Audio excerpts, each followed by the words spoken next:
L'infini se contemple indéfiniment. Ça se passe là-haut, par Eric Simon. Même supermassifs, les trous noirs sont des objets qui peuvent prendre leur temps. XJ 1500 plus 154 est de ceci. Ce trou noir a commencé à avaler une étoile après l'avoir détruite il y a plus de 10 ans et n'a pas fini son festin. Généralement, une destruction d'étoiles par un trou noir supermassif, par ses effets gravitationnels, une crêpe stellaire flambée, dure environ 1 an avant que tout le gaz soit absorbé par le trou noir. Dans ces événements, la matière de l'étoile qui se retrouve accrétée est échauffée à très haute température et rayonne intensément en rayons X. C'est une telle bouffée de rayons X qui a été observée par le trio de télescopes spatiaux à rayons X, Chandra, Swift et XMM Newton.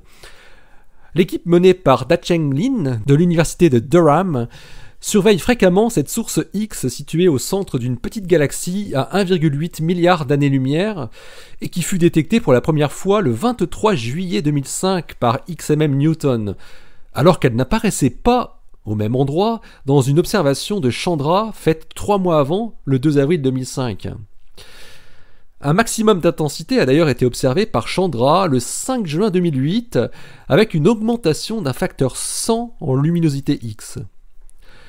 Quelques dizaines d'événements de destruction gravitationnelle d'étoiles ont été repérés depuis une vingtaine d'années, mais aucun n'a duré aussi longtemps que celui de XJ 1500 plus 154. Les astrophysiciens qui publient leurs recherches dans Nature Astronomy pensent que l'exceptionnelle durée de l'émission de rayons X associée à la destruction de cette étoile implique qu'il s'agit de la plus grosse étoile déchirée par un trou noir jamais observé, avec une masse au moins 2 fois plus forte que celle du Soleil. Mais les observations plus récentes montrent un élément étonnant. Le rayonnement de la matière entourant le trou noir aurait dépassé la limite d'Eddington de manière continue durant toutes ces années.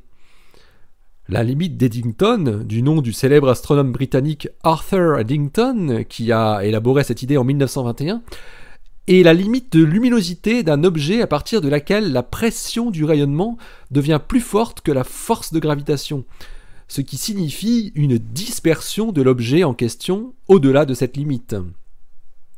Dans le cas de ce gaz en accrétion autour du trou noir, son rayonnement extrêmement intense ne permettrait cependant pas de contrecarrer le champ gravitationnel du trou noir. Et ce n'est pas le premier trou noir qui est observé en dépassement flagrant de la limite d'Eddington, mais cela concernait surtout des trous noirs stellaires. Les spécialistes ont conclu que ces trous noirs supermassifs peuvent donc continuer à grossir en avalant de grandes quantités de matière, même rayonnant intensément sur de longues durées. La limite d'Eddington, que l'on pensait valable pour les trous noirs supermassifs, fixant donc une limite à leur taux de grossissement, qui est lié au rayonnement de leur disque d'accrétion, se révèle donc de plus en plus inappropriée pour ces objets extrêmes. Ce pouvoir de dépasser allègrement la limite indique que les premiers trous noirs de l'univers auraient pu grossir beaucoup plus rapidement que ce que l'on imaginait en leur affublant la limite d'Eddington.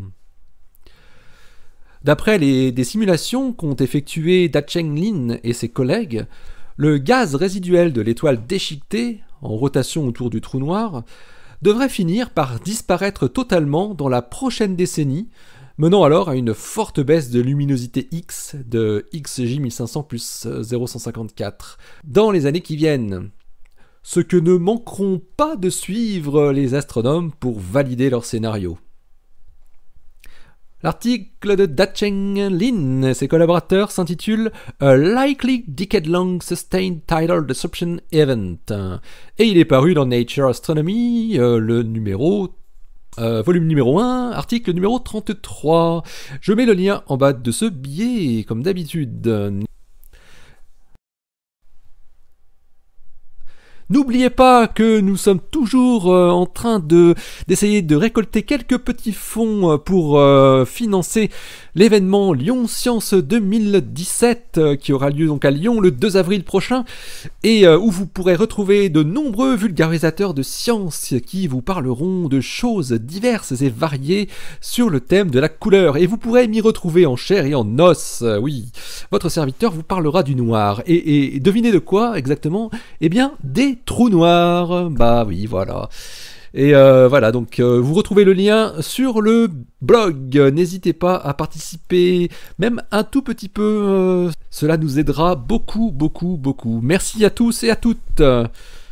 Allez, restez bien à l'écoute sur le www.ça-se-passe-là-haut.fr. Ça se passe là-haut, le blog où l'univers des crêpes stellaires flambées se contemple indéfiniment. Je sais, j'aurais dû faire ce billet le jour de la Chandeleur, mais voilà, quelques jours après. Ah ouais, c'est ainsi. Allez, d'ici la prochaine, portez-vous bien, hein, restez bien les yeux vers le ciel et les pieds sur terre. Allez, salut!